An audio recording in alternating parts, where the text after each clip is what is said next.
Penetapan tersangka kepada para korban begal kerap memantik polemik. Di satu sisi, tindakan melawan begal dinilai sebagai upaya para korban membela diri. Dan Kitab Undang-Undang Hukum Pidana kita juga melindungi tindakan pembelaan diri. Namun di sisi lain, penegak hukum juga memiliki pandangan yang berbeda. Ada yang berakhir di meja hijau dan tetap dihukum pidana. Ada pula yang bisa bebas bahkan mendapat pujian hingga penghargaan dari penegak hukum.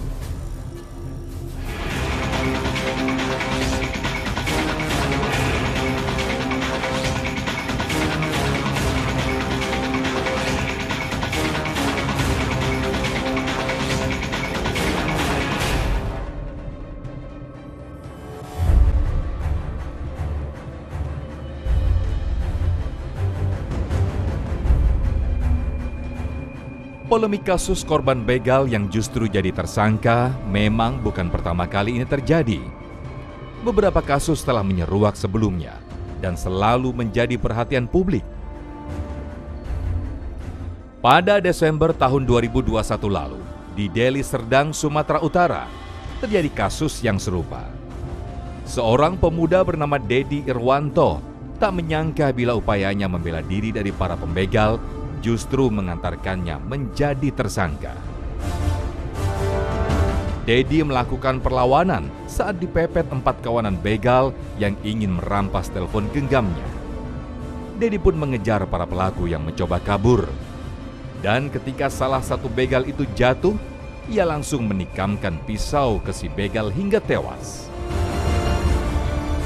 Gak lama saya angkat telepon, langsung saya dijegat sama 4 orang bang. 4 orang yang udah bawa dua bambu bang.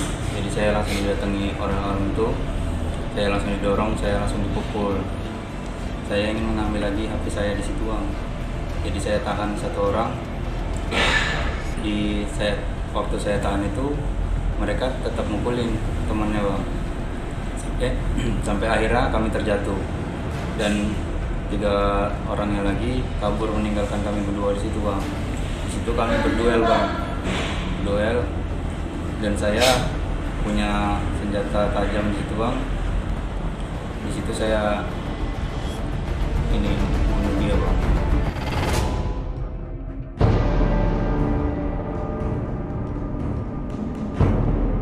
Dedi memang mempersiapkan diri dengan membawa pisau untuk menjaga diri karena jalur yang dilewatinya terkenal rawan tindak kriminal. Seminggu sebelumnya saya pernah diikutin bang, makanya saya bawa senjata saya itu bang. Tapi saya bawa senjata itu ketika saya mau pulang malam bang.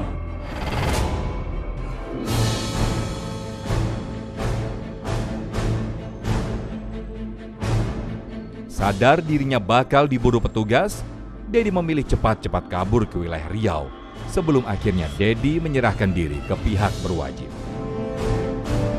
Jadi tersangka tidak dalam kondisi terdesak. Jadi si pelaku begal itu melarikan diri karena dia duduk bagian belakang, sempat ditarik oleh tersangka DI. Kemudian ditusuk pinggang sebelah kanan, terjatuh, kemudian sempat berdiri.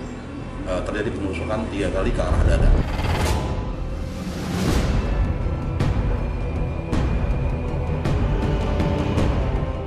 Atas perbuatannya, Dedi dijerat dengan pasal 351 ayat 3 KUHP. Namun ia tidak dilakukan penahanan karena dinilai kooperatif.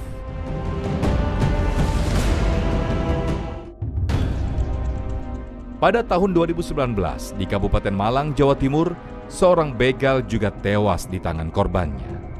Seorang pelajar berusia 17 tahun berinisial ZA terpaksa harus berduel dengan begal bernama Misnan dan Ali Wafa yang meminta telepon genggam dan sepeda motor ZA.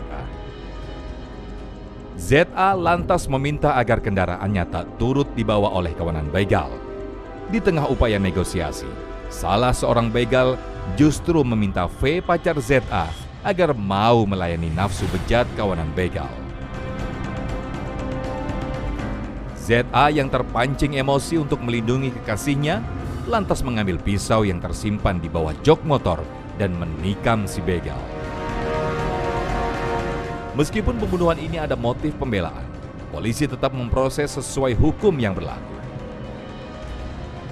Dalam persidangan, ZA divonis hukuman pembinaan dalam lembaga selama 1 tahun.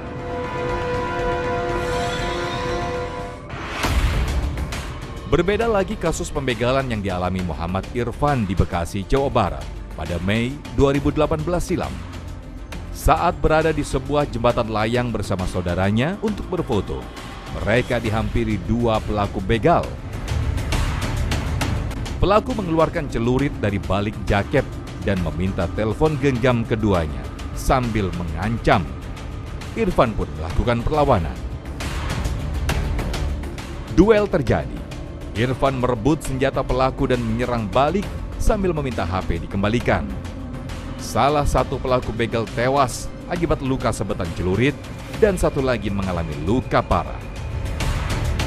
Soalnya kalau nggak ngelawan itu bisa saya yang mati. Ya saya bela diri terpaksa.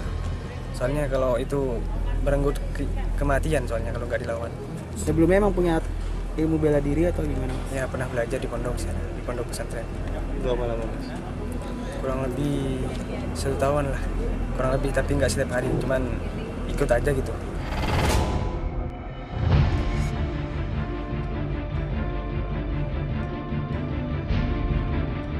Aksi bela diri Irfan kala itu juga membawanya menjadi tersangka. Namun setelah kasus itu sampai ke telinga Menko Polhukam, juga Presiden Joko Widodo, ia kemudian dibebaskan.